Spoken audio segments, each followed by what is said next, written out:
Hi, friends. It's sommelier Leslie Miller of Amuse and Sip Better. And I thought that I would take just a moment here to just congratulate all of my lady friends that are in the wine industry.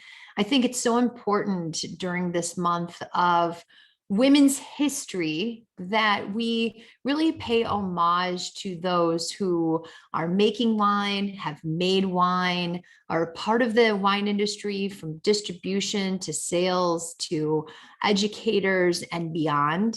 I think that as I look at my own career, I am entirely grateful for the women that I looked up to in my field.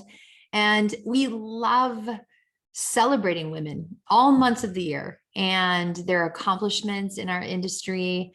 As many of you know, I've taught many a class basically on the fact that women haven't always been prevalent in our industry. So to see educators at the forefront, to see winemakers at the forefront, is really important. And I think that this is such a wonderful time to just remind ourselves that there's some really unbelievable baller women out there doing their part in the industry.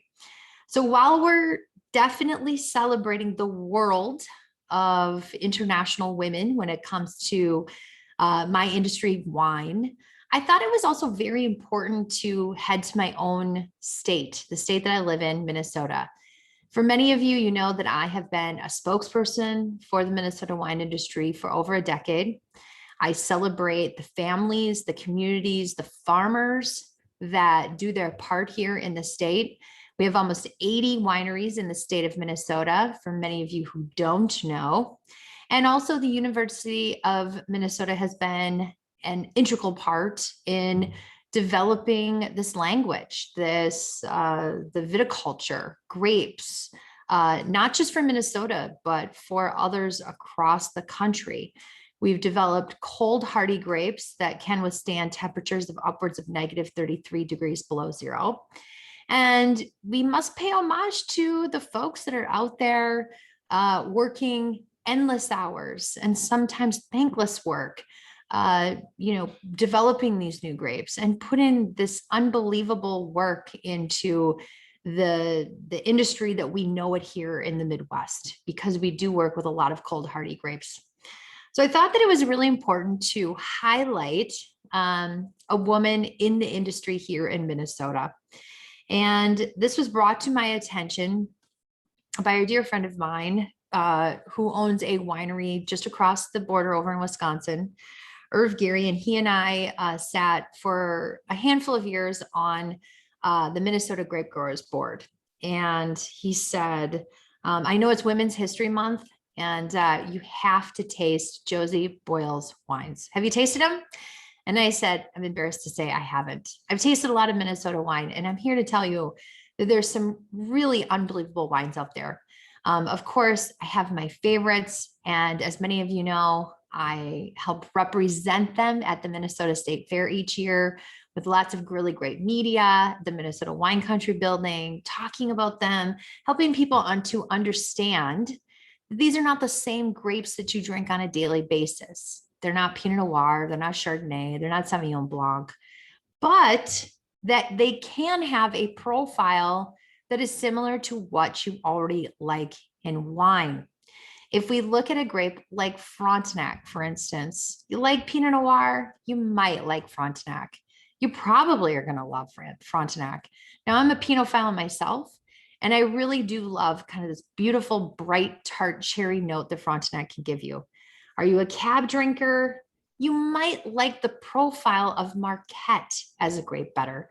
A little bit more bold, sometimes some pepper notes, darker fruit notes, things like that that really fill the mouth. And when it comes to a cool project like this, and again, highlighting women in the industry, I love that I get to highlight a Minnesota lady, and Minnesotan she is. She's originally born and raised in Stillwater, Minnesota. And I think that that's super fun because she obviously knows Minnesota. She's worked in the wine industry for many years.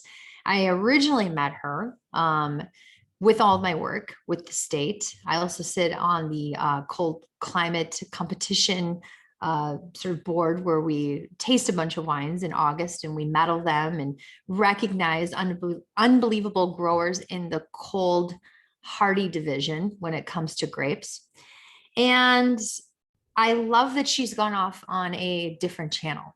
She's really set herself apart from other Minnesota wineries in the sense that she makes sparkling wine and she makes hard cider. Now, the hard ciders are only made from Minnesota apples. I almost said grapes, Minnesota apples. And I think that that's really important to recognize here as well, because we're an apple state. So why haven't we been making all these amazing ciders out of our own apples? I mean, we're literally the home of apples. We've made so many amazing apples that other states obviously are now growing themselves. So to have somebody so unique and really, I have a saying sort of in my own world, in my own career, stick to your lane, know what you're good at, you know, get after it, work hard, establish this. Now, obviously we know that Josie can make wine, not just sparkling wine, beautiful still wines and beyond. She's had some great stints in Michigan, Minnesota, New Zealand. So she's worked in a number of different places and has great experience.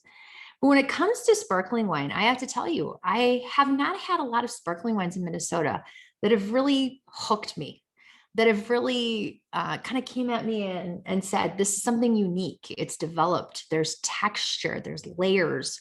There's not only fruit notes, but there's a lot of development of character. And she was kind enough to send me these 2 bottles. And I thought that it would just be really fun to kind of share them with you so that maybe you can head on over to her project, which is Mousse Winery. Mousse is not spelled, people were in Minnesota, okay? People think Moose. Well, this is mousse as in the bubbles that are developed from a sparkling wine, which is the mousse, if you've ever heard of the fine mousse in a sparkling wine. We always talk about the tinier the bubble, the finer the mousse, the better the wine. So she has named her winery a sort of a play. The logo, if you look at it, has some moose antlers, but the name of the winery is Mousse, Mousse Winery. And I just love that because I think that it is, everything's packaged just so beautifully here with Josie's project. So let's talk about the pink, because I think that this was, for me, really was such a great food wine. I mean, both of these I think are really awesome food wines, but this is their Rosé Bubbly, and it's definitely on the dry side.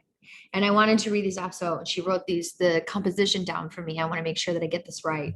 66% Marquette, so bolder red grape that we've developed here at the U. 22% Frontenac Blanc, which is a mutation basically of Frontenac, and as a white grape. And then Frontenac Gris and Le Crescent. Now, Le Crescent you probably have known as basically this darling grape that has popped up here in the last handful of years, right? I guess almost probably close to probably coming on maybe like 7-8 years.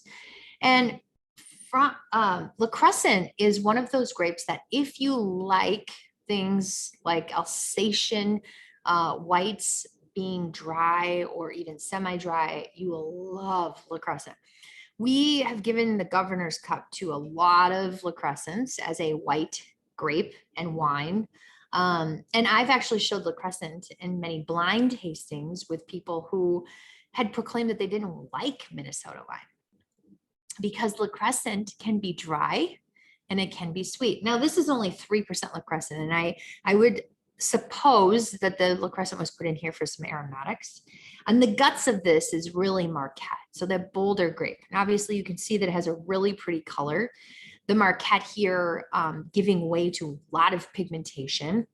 What I loved about the nose is that it was really delicate. It was very inviting.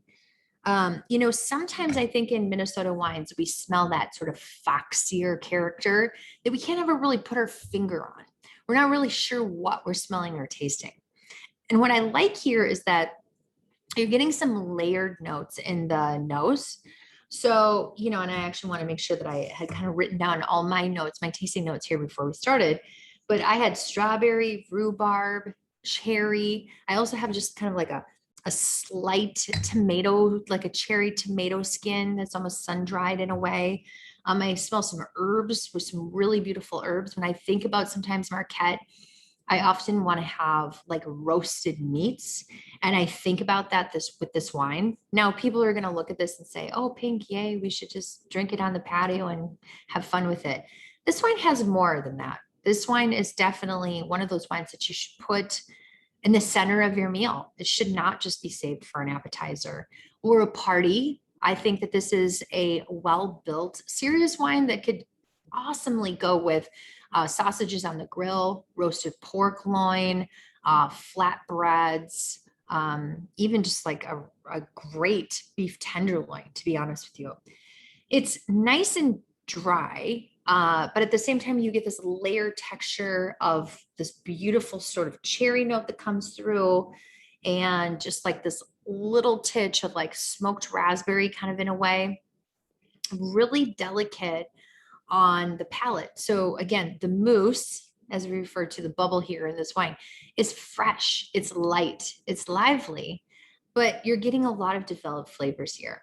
I really like this wine so much. And this is, again, I would not just save this wine for your party wine, but showcase it, put it in the middle of a dinner party, you know, roast some pork, or, you know, make a great sun-dried tomato chicken dish that would be really fun. You know, that crazy feta basil, you know, tomato dish that everybody's making on the internet. It would be really, really fun to do with this. So try this on with a number of different foods. You could even wander into shrimp that's skewered. I think if you did some shrimp with, again, some like fresh veggies, fajitas, things like that with chicken, I think it would be really, really great. So fun, a really delicious wine. The second that she sent me is her sweet white bubbly. And again, I think sometimes what we're trying to do is we're trying to overanalyze everything, especially when it comes to Midwestern wines, because we don't always know what these grapes are supposed to smell or taste like. And this is actually 50% Washington Riesling. So she's obviously brought in some Washington Riesling here. And when we think of Riesling, we do think of sweet, but you also have to understand that Riesling isn't always sweet. There's actually a lot of Rieslings in the world, a great majority of Rieslings in the world that are dry. What I like about this being 50% Riesling, 45% Frontenac Blanc, and then 5% Frontenac Gris, sorry, Frontenac Gris was a mutation of Frontenac, the red grape, is that you get this great combination actually of, you know, Vitis vinifera grapes, which is Riesling, and then you have these cold hardy grapes that is blended with this. Now, what I thought really intriguing about this is that you instantly smell it and you think it's floral. It's kind of a summer party. I almost smell when people are making fresh kettle corn, I smell sort of like the sweetness of fresh kettle corn. If you've ever been to the Minnesota State Fair, it's a great time to bring this up. You know, sort of that kettle that has that kettle corn sort of note to it, which makes me want to eat kettle corn with this wine.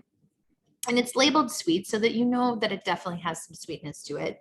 But there's also some really pretty green apple notes here going on. I smell fresh pear. It's really inviting in the nose. And the very first thing that I want to do is just put this in the middle of a cheese board, and a really serious cheese board.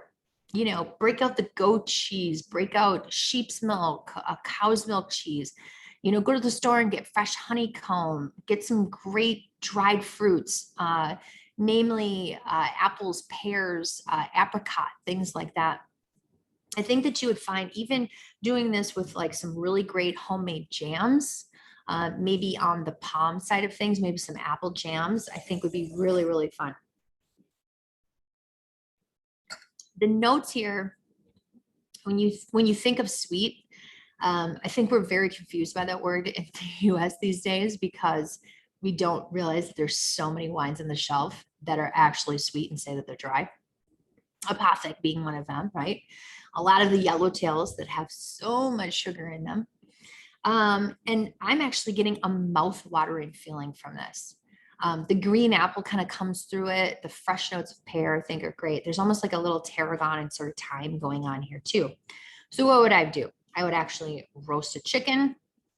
I love actually doing this chicken breast that I will stuff with sort of like Greek Mediterranean things, which are olives, feta, pink peppercorn, things like that. And you could either do like a roll up of chicken before you bake it. And I think that that would be delicious here. Some fishes would also be pretty great, some soft, white, flaky fishes. But again, a great cheese board would be pretty amazing. If you centered this also in your main meal, you could definitely head right into pork zone because this is perfect with a pork chop. You could do cutlets, things like that. So lots of really amazing things to do. I don't know why you wouldn't have both of these wines for a holiday occasion. These scream Thanksgiving and Christmas, you know, so a lot of things that we have on the table then. But also kind of as you're getting into Easter and we think about ham, actually either one of these I think would be pretty great. So I want to raise a glass to Josie Boyle, female winemaker here in our own state of Minnesota. Congrats to you girls and and congrats on making a tremendous set of wines. I cannot wait to drink more of these wines and try on some of the hard ciders as well. Obviously, if you want to head out and see them, I know that they are open for tastings. Please make your appointments. I guess I need to get there as well. Jordan, Minnesota. The winery website is Mousse. I think it's Mousse Winery, mousewinery.com, Mousse, winery.com. You should check them out and try on some of these wines for yourself. Until then, celebrate those women in your life and celebrate these women that have worked their tails off in this industry. It's an unbelievable world of very talented people out there that are doing some great things in my industry. So cheers to Women's History Month and cheers to drinking more amazing wines. We'll see you soon.